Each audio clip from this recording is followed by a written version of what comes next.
And without further ado, Sister Aina, let's all welcome Sister Aina for the Word of God this morning.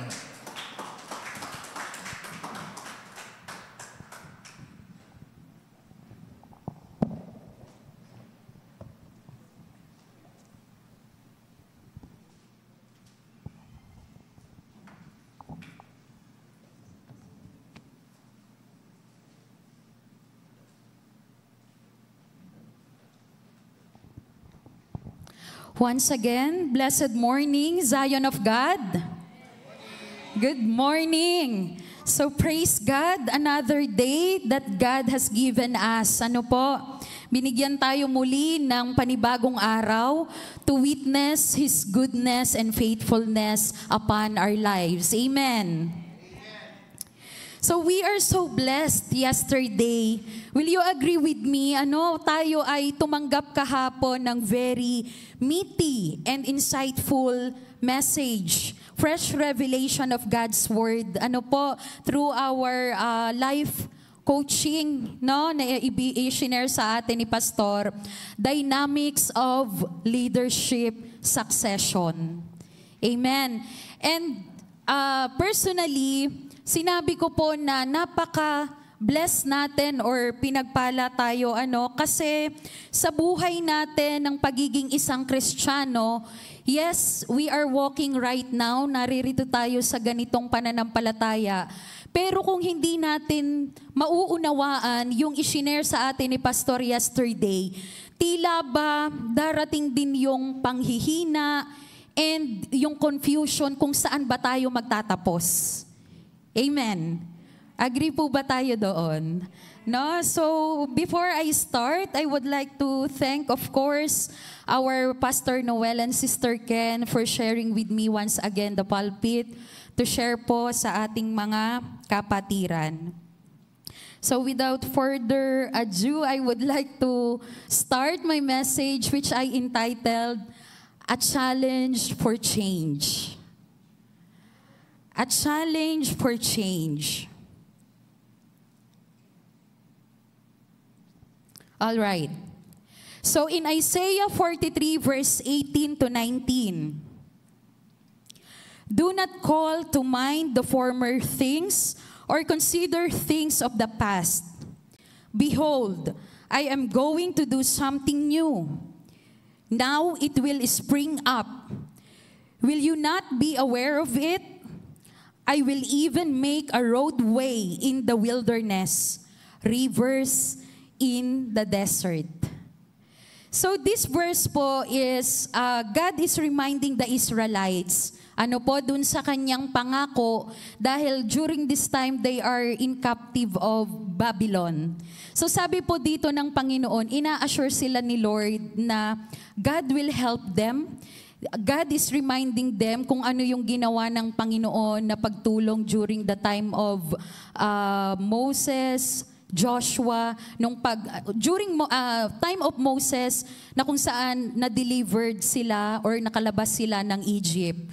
So ito pong time na to, God is reminding the Israelites, I can do a roadway. I can make a roadway in the wilderness. Imagine that, sabi nga po ng ating pastor, habang tayo ay nagbabasa ng salita ng Panginoon, tayo ay nakikinig, paganahin natin yung ating imagination. So right now, as we say wilderness, so sa Tagalog po ay ilang. Ano bang meron sa ilang?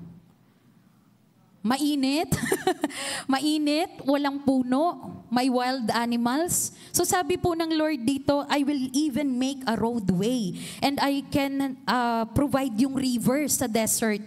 So desert, alam natin, desert wala talagang tubig. Pero sabi ng Diyos, I can give desert, I can give river. No, I can make a river in the desert. So from this message, a challenge for change, really change is inevitable and can be very difficult. Amen? Sabi nga po ng aming pastor doon, ng ating pastor doon sa, i-share niya one time sa ABG, Roadmap to Kingdom Manifestation. Time and change are the two significant events in our life which is fixed, constant.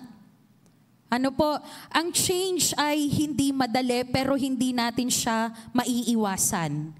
Whether it's changing a habit or attitude or job or city, change is always a challenge. A change is even more difficult when it's imposed on us suddenly or without our approval. No? Kung atin pong iisipin, maraming sa buhay natin ang daming change na kailangan nating gawin.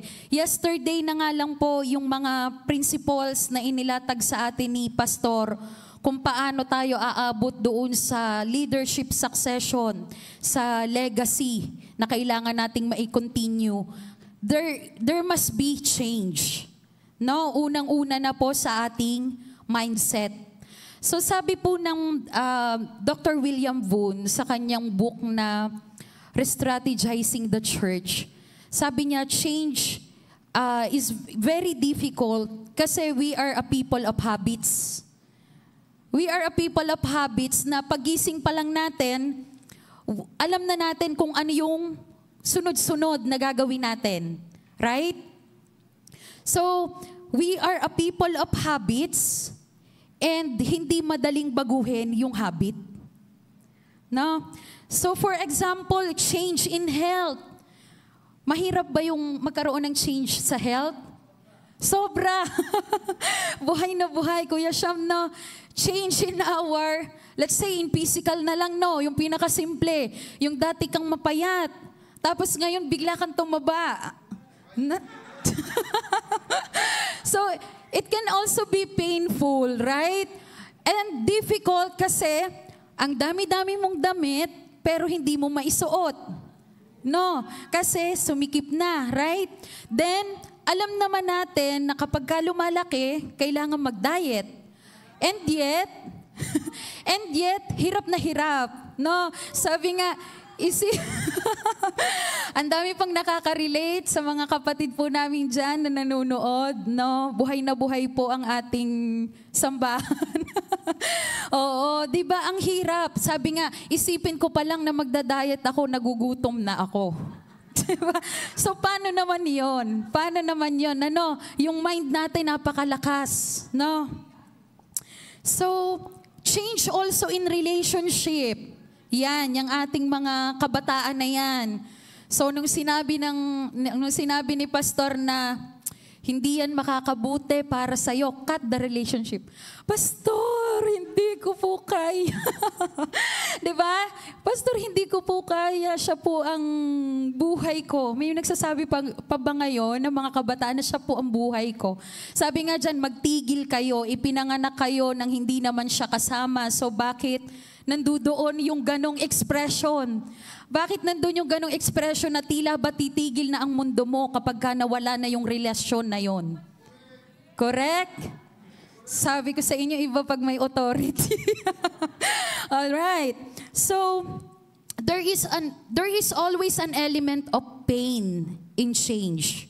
No? Kahit pa po sabihin natin, halimbawa, a family will deciding to migrate, no? At doon na manirahan sa ibang bansa.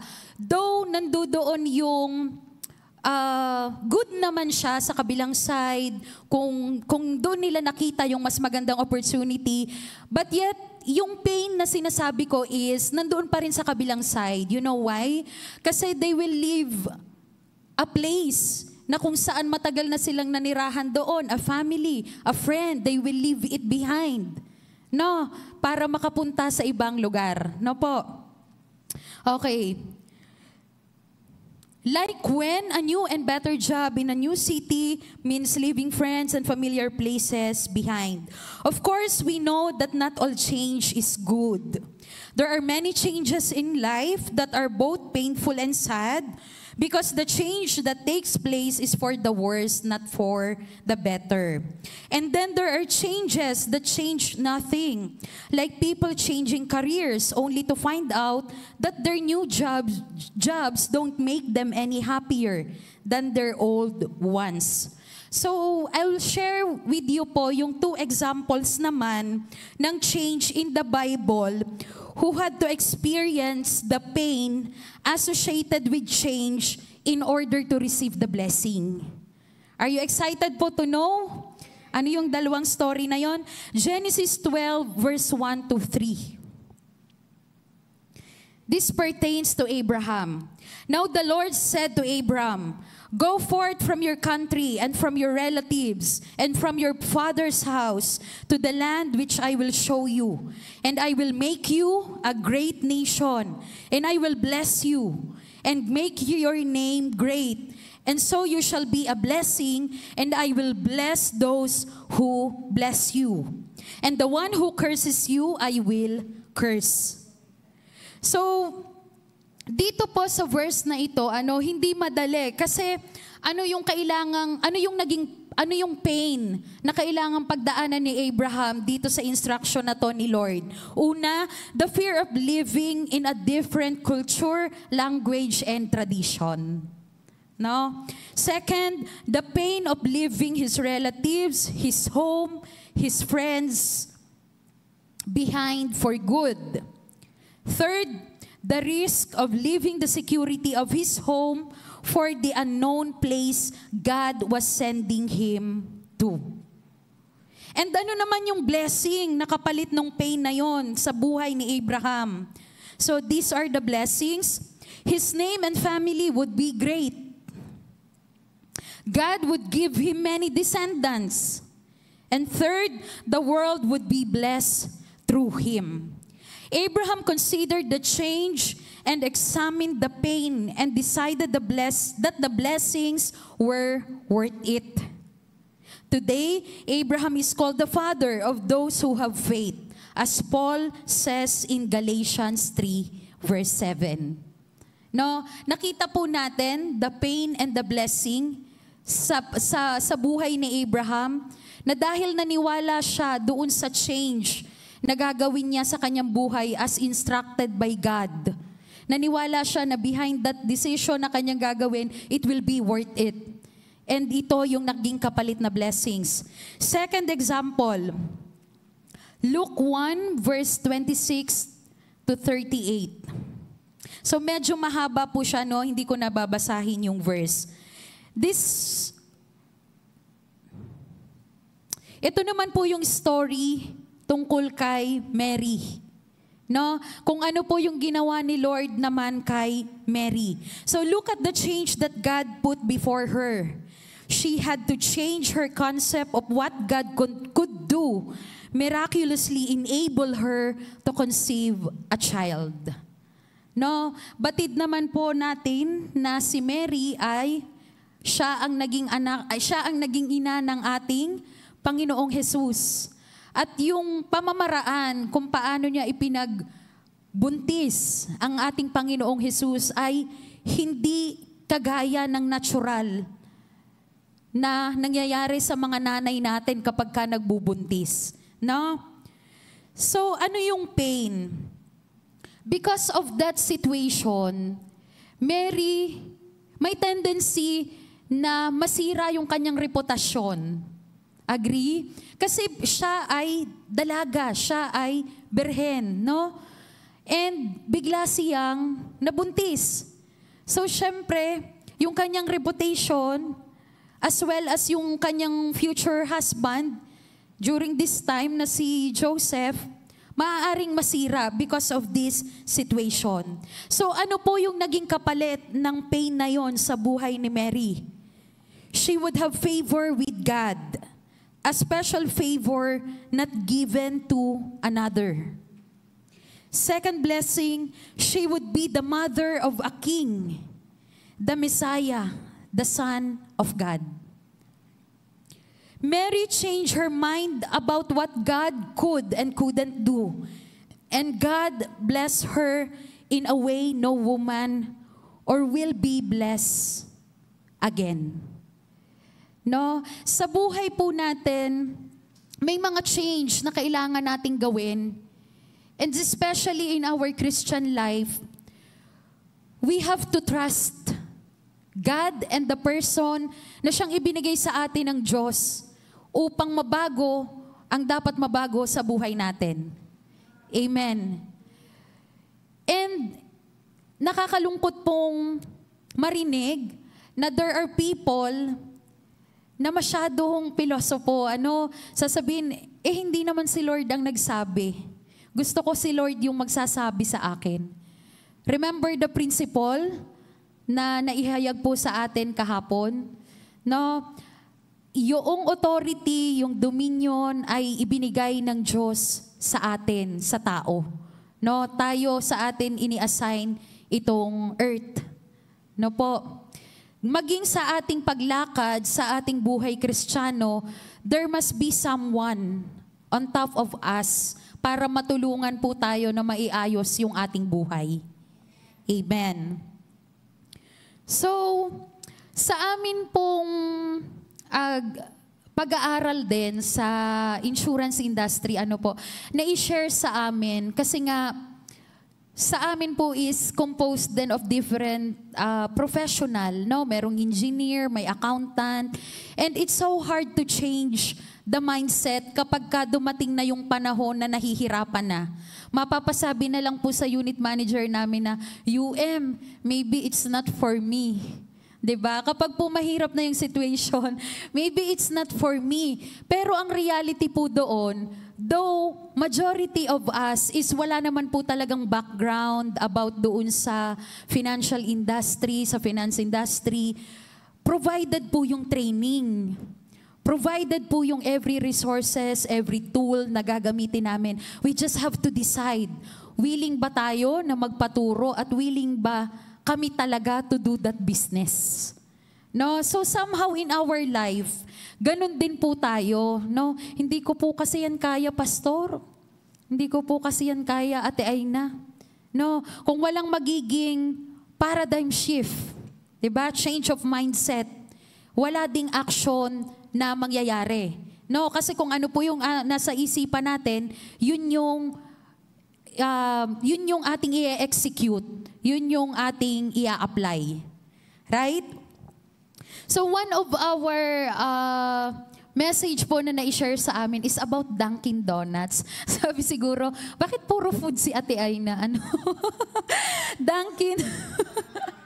It really manifests. Dunkin' Donuts. No? Sino bang may mga favorite dito sa Dunkin' Donuts? So kung mapapansin nyo po right now, ang Dunkin' Donuts, Dunkin' na lang yung pangalan nila. Napansin nyo po yon? And then they have drive-thru. No? Oo. So diba they are also open for innovation and rebranding. No? So bago mangyari yun kay Dunkin', imagine, Dunkin' Donuts po is a 70-year-old na multi-billion dollar na yung kanyang halaga, and still, they are open for change. They are open for innovation. They are open for rebranding. So who we are na kapag ka merong gustong ipabago sa atin para tayo ay mas mapabuti, ayaw natin. Ayaw natin. So lagi nga sabi dyan ni Pastor, ipagpapalit ba natin yung buhay natin dito sa mundo na ginagawa natin yung mga gusto lang natin? Or dito tayo sa pag-execute ng mga tamang prinsipyo para makamit natin yung life in eternity? So, and regarding Dunkin' Donuts, tinanggal po nila yung donut kasi they are also offering coffees. Actually, they want to compete with Starbucks. And syempre, yung mundo natin right now, ang mga tao nagiging health conscious na. So pag sinabi mo Dunkin' Donuts, donuts, sweet yan. No, iwas tayo sa sugar. So yun yung isa sa strategy na ginawa nila on how to adapt, no, para makasabay din sila ngayon sa mga competitors nila. So, okay. Even in our job, no, sa company po, sa PhilClean, we are also doing some changes.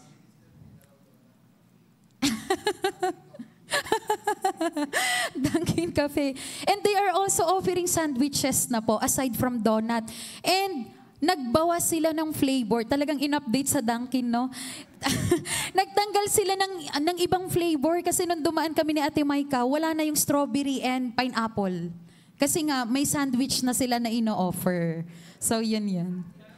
Ay, update lang sa mga gustong mag-Dunkin'. Yan. So, yun. And going back, no, to feel clean. So, dati po, pandemic time nga, gumawa kami ng report, umabot kami ng 100 clients. No? Umabot kami ng 100 clients. And one of the strategy na ginagawa po namin right now, laging sabi sa akin ni Sis Ken, Ains, kahit lilima lang yan, basta ma-build natin, ma-maintain natin, ma-build natin yung mga core products natin, okay na tayo dyan. So, hindi kailangan yung 100, puntahan na naman ang puntahan, i-visit, ganyan. And right now, we focus po on our core. We have a lot to offer, sa Feel Clean. But this time, as instructed, as our vision keeper, our sister Ken, siya po yung nagano sa amin na, let's focus. Ito yung magiging core natin. And we do have yung bago namin. We have business development section right now, yung automation. Siya po yung nagdadirect na kailangan separate kasi we have to focus. Kami ang team consumables. Kayo ang team technical. Consumables talaga. So yan, we have to change. Hindi pwedeng hindi natin babaguhin dahil maaaring yung ginagawa natin right now is no longer relevant. No? Baka we stick to that strategy or kung ano mang ginagawa natin right now and then hindi na siya akma, hindi na siya angkop sa dapat nating gawin right now, no? So, regarding Moses and Joshua, no, sabi ko nga kakahapon kay Pastor, yung sinishare niyo po kasi yun po yung content ng message ko. Kay Moses po at kay Joshua, sabi niya, huwag mong baguhin. Huwag mong baguhin kasi maaring magkaiba naman ang revelation. So about change po, na inirelate ko regarding Moses and Joshua. So Moses could not bring about change, no? Kaya nga po si Joshua yung nakapag-lead doon sa mga tao papasok ng promised land. It is not Moses, no? So the power of the gospel is all about changing and transforming lives. It is about transferring lives from the power of darkness into God's marvelous light. It is about putting off the old man and putting on the new man. It is about changing and becoming a new creation, sons of God, citizens of the kingdom, exercising kingdom's authority, dominion, and rule. According to Dr. William Vun nga po, sabi niya, the kingdom of God cannot be run by democratic preferences. The kingdom of God cannot be run by democratic preferences. So let's go to Joshua naman. We can say that Joshua was ready for change. I'll share to you po yung mga naging success, yung naging keys to Joshua's success. First, Joshua took the opportunity of the season of change to bring about further changes. Joshua took the opportunity of the season of change to bring about further changes. So in 1 Chronicles 12:32, this pertains to this one. When the season of change comes, the grace necessary for change will also be available for us to make changes. No, yung grasya po ng Diyos ay available. No, kapag dumating yung season of change, may gustong ipagawa sa atin, there is available grace for us. Ngayon, kung hindi po natin i-execute yung change na yon, maaaring lumagpas na yung grace na yon, wala na. So kung gagawin pa rin natin yon without that grace, we need to exert more effort para lang po yon magawa. Second, Joshua took the continuation of Moses' vision seriously. Joshua took the continuation of Moses' vision seriously. So in Joshua 1 verse 6, when Joshua took over, he made Moses' vision project his own vision project. He continued the legacy and eventually gave the people possession of the land which God had sworn to their forefathers to give them. Sabi nga po dyan, people of God, in a church, our pastor, our leaders may come and go. Pero yung vision ng church, it will remain there in the church.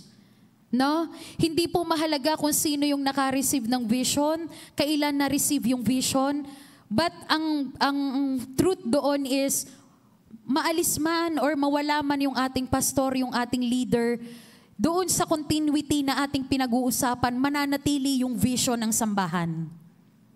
Amen. So third is, Joshua rose to the occasion according to the word of God. Joshua rose to the occasion according to the word of God. We can say that Joshua was ready at all times. He was ready at all times.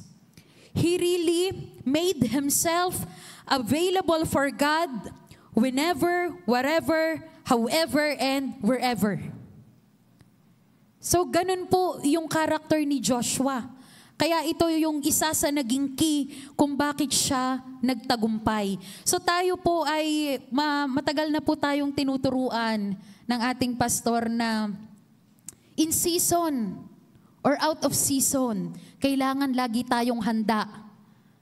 So ano yung mga senaryo? Si Ate Maika, trained yan sa aming Monday devotion. Kung nung una po, kapag ka sinabi kong, Ate Maika, hindi kasi ako nag-heads up sa kanya, na Ate Maika, ikaw mag-exhort ha, ganyan. Gugulatin ko yan ng Monday. Sabihin ko, Ate Maika, let's start na. So nung una-una, makita mo talaga, gulat. Gulat talaga. Mapapatanong pa yan ng, ako ba? Ako po ba? Ganyan.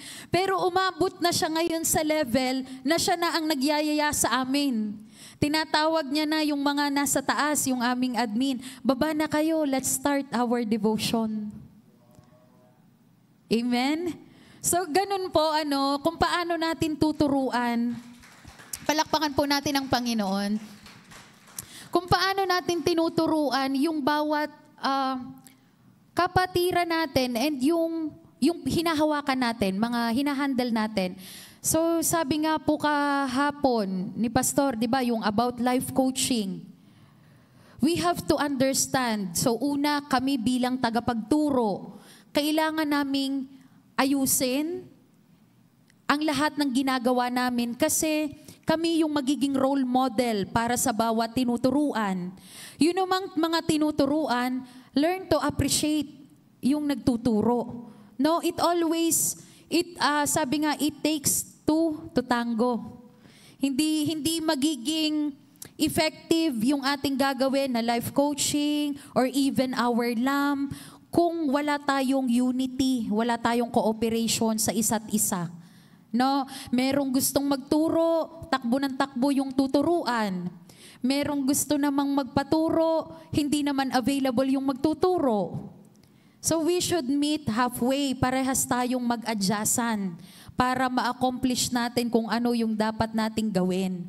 And pertaining to our LAM, our life coaching, hindi po siya programa na natatapos, na meron tayong timeline, ay ganito, tapos na, naputol na, naituro na po, okay na po pastor, tapos na. It is a lifetime commitment. No, it is a lifetime commitment. Sabi ko nga po, being a financial advisor, marami rin po kasi yung nagsasabi na, ay, yung mga agent na yan, ang gusto lang naman yan, mag-commission sa bawat policy or sa kliyente nila. But the reality is, every product or every policy po ng isang client, pinakamataas na po yun ng 5 years na pwedeng makatanggap ng commission yung agent. No? And yearly, nagdi-decrease po yun, may percentage po yun. But, yung work as a financial advisor, it is a lifetime commitment. Bakit? Kasi nung pinakuha mo si client ng policy niya, ang pangako ni agent is to help.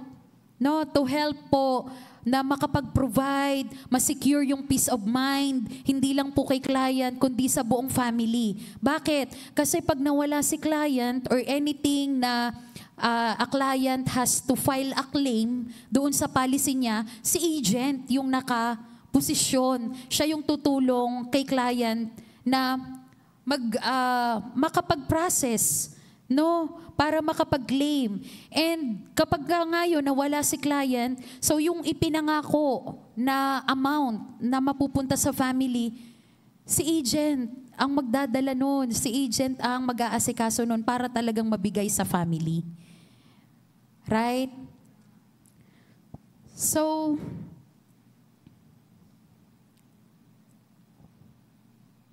sabi nga dito, kailangan yung availability.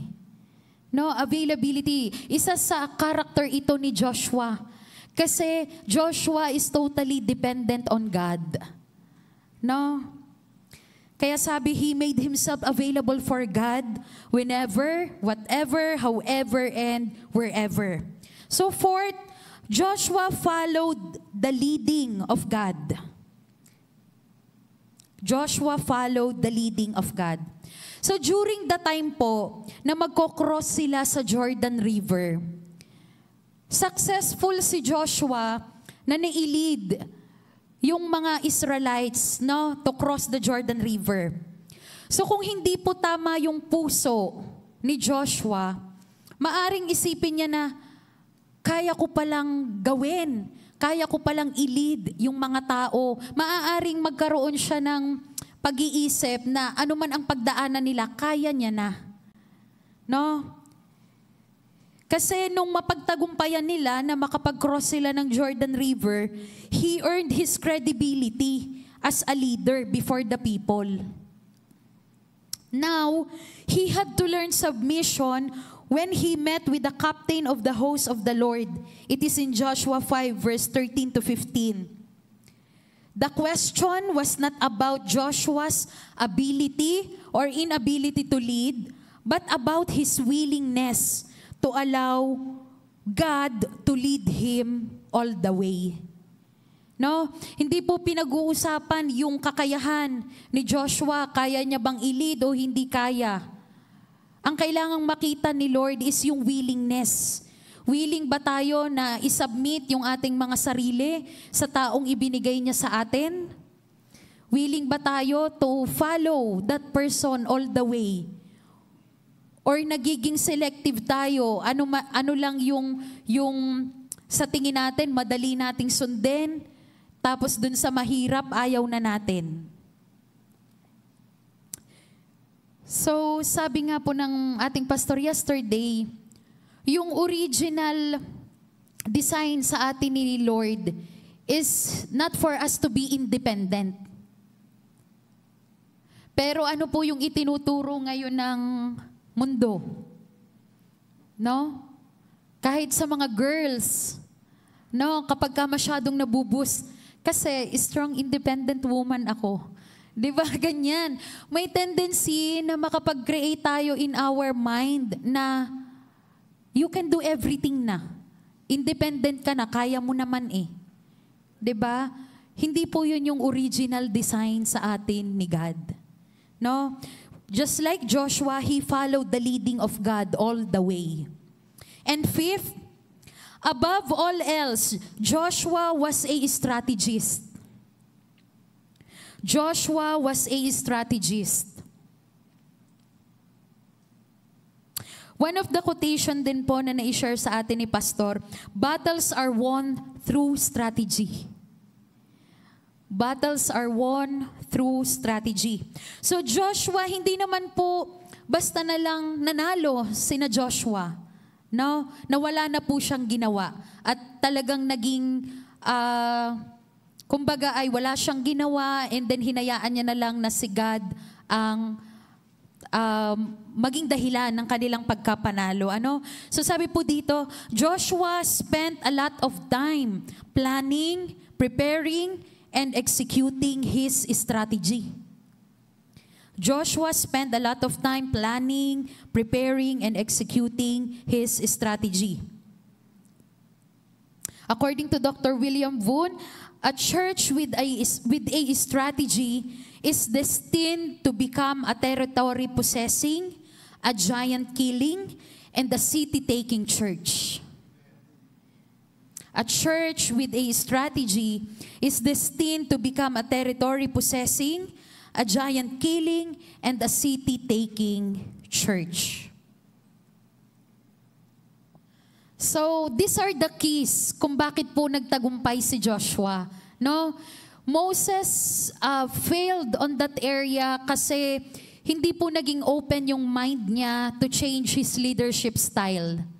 No? Si Moses po ay na-focus doon sa tinatawag na ministry of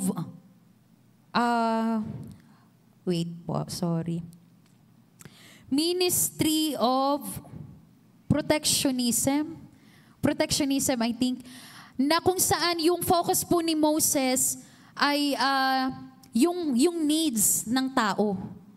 Yung needs po ng tao. Kasi nga, itong mga Israelites ay puno ng grumbling, murmuring. Most of the time, kapag ka nahihirapan sila, sinisisi nila si Moses. And then they are declaring na, okay lang sa amin na mamatay kami dun sa Egypt, kaysa naman ganito, ganyan. No, madami po silang hanas. So si Moses as a leader, nahirapan din siya to manage yung mga tao. No? And when we say ministry of protectionism, kapag po yun ang naging mentality natin, this will ultimately kill the spirit of the church. No? This ultimately kill the spirit of the church. So ano naman yon para sa atin? In John 15 verse 2, every branch in me does not bear fruit, He takes away. And every branch that bears fruit, He prunes it so that it may bear more fruit. Every church needs to be pruned or re-strategized every 7 to 10 years. It is according also to Dr. William Voon. And we are so blessed po na naging parte kami ng seminar last year. No, we were invited po in Cavite na may seminar po ang Dr. William. And yung talaga pong nag-capture or na-capture ng aking spirit during that time is yung sinabi niya na, what are you building? Ano ba yung ibinibuild nyo? And I also read po yung overview nung book po ni Dr. William Voon about, sabi niya doon, who is building whose church? Who is building whose church? No? And it is very timing. It is very timing. Ano po, sabi niya rito, every church needs to be pruned or re-strategized every 7 to 10 years. And now we are on our 8th year. And we receive this kind of message. So, gusto ko pong i-encourage yung bawat isa na maging open-minded talaga tayo for change. Hindi natin pwedeng sabihin na ito na yung kinagisnan ko, ito na yung kinalakhan ko, ganito na talaga ako. So hindi po yun accepted, no, sa atin. And during our every year, before the start of another season, another year, nagkakaroon po kami ng leaders meeting. No, may leaders meeting po. It is also considered as an annual check-up. No, ano pong ginagawa namin dun sa meeting? We discuss about what went well and what went wrong doon sa mga ginawa natin throughout the year. Alin ang naging effective, alin ang hindi. Kasi nga, kung hindi natin yun gagawin, mananatili tayo doon sa merry-go-round life natin. No? Mananatili tayo sa merry-go-round. Paulit-ulit, magsisimula ang taon, buhay na buhay, may mga bagong goals, may mga bago na namang resolution, and then magugulat na naman na patapos na yung taon, walang nangyari. No, walang nangyari. So, I would like to share po yung mga indication. Paano ba natin masasabi na kailangan natin ng change sa ating sambahan? Ano yung mga indication or ano yung mga nagpapakita na kailangan na ng change? So una, the church is not growing like she used to do. As I am sharing this po, we are the church of God. Amen? Ngayon, isinishare ko po ito na as a general, as a church, but make this time also to have self-reflection. No po? So the church is not growing like she used to do. So the potential growth of a church, both spiritually and numerically, can be assessed by how it once used to be. So ano pong ibig sabihin? Kung halimbawa na nakikita natin na may significant growth ang church, let's say 20%, and this time hindi na siya nangyayari, it is one of the indication na kailangang merong change. Kailangang meron tayong baguhin. So sa atin personally, kung nakikita natin na we are no longer excited to hear the word, and we are no longer excited to be early in the church, na talagang sa worship, nandun yung fire, nandun yung excitement to be in the presence of God, there must be change. Second, the church is not excited like she used to be. Common po ito sa atin na kapag ka nagsisimula, nandoon yung sigla, nandoon yung excitement, nandoon yung saya. Di po ba? Sabi, comfort zone. Ito. Comfort zone is a killer of excitement and anticipation. Bakit po nagiging comfort zone? Kasi yung ginagawa natin sa church na nagiging habit and then later on nagiging routine and nagiging parte na ng buhay natin dahil paulit-ulit siya, nagiging comfort zone na. So sabi po, comfort zone is a killer of excitement and anticipation. Kaya nga po sa LAM po namin, itinuro din po ito ni Pastor Eb, yung bago mag-start yung taon, na make sure sa LAM, wag yung masyadong relihiyoso yung approach, masyadong para kayong banal na magkakaano doon. So there must be change. Na ang ginagawa po namin sa LAM ay, sabi ko, I encourage them to, parang nag-uusap po kami, pinag-uusapan namin yung word. And then, hindi na, kumbaga plakado, kung ano yung sunod-sunod mong gagawin na, okay, tatayo, kakanta, magpipray. So there are times na nakaupo, there are times din na nakatayo, to remove yung familiar spirit na nangyayari. Kasama po yan halimbawa may shinare sa atin si pastor, tapos, hindi pala. Yung halimbawa po ay, pagkatapos ng worship, tapos si pastor ay pumasok na rito, then nagpray na siya, and then pumapalakpak tayo. No, nakagawian na pumapalakpak. There are times na pumapalakpak kahit hindi naman dapat pumalakpak. And then, meron namang kailangang pumalakpak pero hindi naman tayo pumapalakpak. So, ang kulit din talaga natin. And then yung kapag sinabing let's pray, agad ay tutungo, yuyuko na kaagad. So, yan yung mga makita natin na dahil masyado nang naging routinary, naging matik, naging matik sa atin. Yan. Third, so syempre, no one gets excited over repetitions and routines. No po. So third is,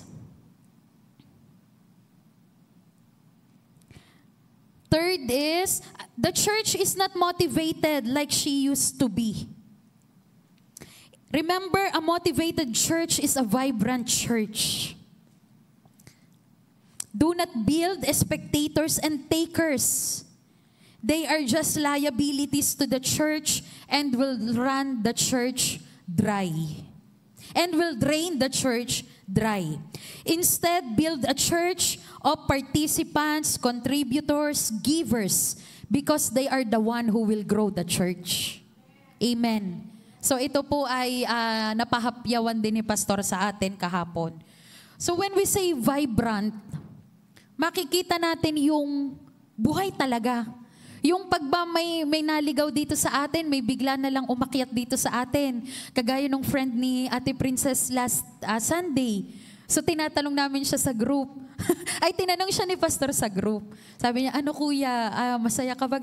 Sabi niya, ayos lang po. So ibig sabihin, kulang yung aming vibrancy, di ba? So yon. Hindi tuloy bumalik. Oo. Okay, pang-ilan na tayo. Fourth, the church is in a maintenance mode. Lagi po itong inire-remind sa atin ni Pastor. Anything that has life grows. Dapat po ay lumalago. The church is a living organism. Kaya hindi po tayo dapat masettle doon sa maintenance mode. This church is without focus and survives for the sake of surviving. So hindi po masaya na ganun yung estado. Yung tayo-tayo lang din lagi yung magkakaharap, wala tayong ibang nakakausap. No? The church becomes a very conducive place for religious spirit to settle in. No, dahil masyado ng familiar, same faces, same people, same activities, same programs. So talagang nandun po na magki-creep in yung familiar spirit. Then, the church loses her drive. A healthy church is a church that carries a drive for creativity and challenges. She is not afraid to venture into uncharted territories. The greater the challenge, the better she thrives. She is purpose-driven. Purpose-driven. So, we are also reminded po, ni Pastor, halimbawa po, meron tayong activity, meron tayong gawain. Naman kung konti lang ang pumunta? Kung talagang tayo purpose-driven, kahit isa o dalawa ang pumunta, tuloy pa rin yan. Okay? Then, the last po. On time ba ako, Ate Maika? The last principle.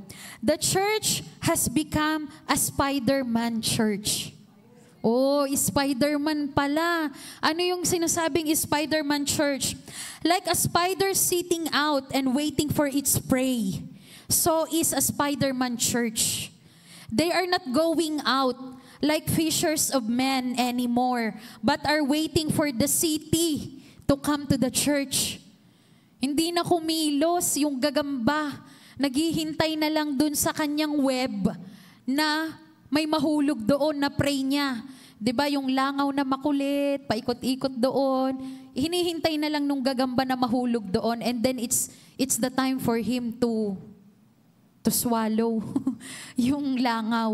No? So wag naman tayong maging Spider-Man church na we are always praying na Lord, use us to be the light in the city, ganyan. And yet, we remain sitting naman on our on our upuan, hindi naman tayo rise up as a leader. We can apply it hindi lamang po dito sa loob ng church na nandito lang po Kaya nga po meron tayong life coaching, meron tayong LAM. Sa LAM, i-group tayo into small group para mas magkaroon ng platform ang bawat isa. So we have to maximize that platform. We have to rise up. Kung dati tayong tinuturuan, rise up na, Ate Aina, ako naman ang magtuturo. Ako naman ang bahala. 'Di ba? Ako naman ang magtutuloy. So, natutuwa po ako sa alam namin kasi there are times na kapag hindi ako possible na makapunta, I can instruct Kuya Raymart and Ate Maika to lead our group.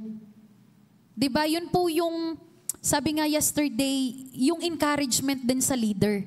Natutuwa po yung isang leader na nakikita namin na nabubuo. Nabubuo yung tinuturuan. Pero hanggat yung tinuturuan natin, bigyan mo ng assignment, magre-refuse, hindi ko po kaya, hinihila mo, sabi nga, yung turo ni Pastor about saranggola. Lagi niya sabi sa akin, learn to apply the principle of yung saranggola.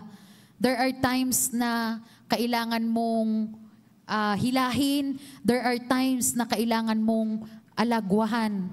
No? And it is a learning on both parties naman. Hindi po porket tayo yung tinuturuan ay tayo lang yung kailangang mag-adjust at kailangan tayo lang yung maturuan. Sa mga situation po, kaya sabi ko kailangan maging open-minded. Learning yan parehas sa atin. Kasi there are times na kaya pala hindi nagiging effective yung ating ginagawa dahil may kulang din sa leader, on part ng leader. Ano po, kailangan ding mag-adjust, kailangang mag-meet halfway. So, to sum it up, ano po yung mga indications?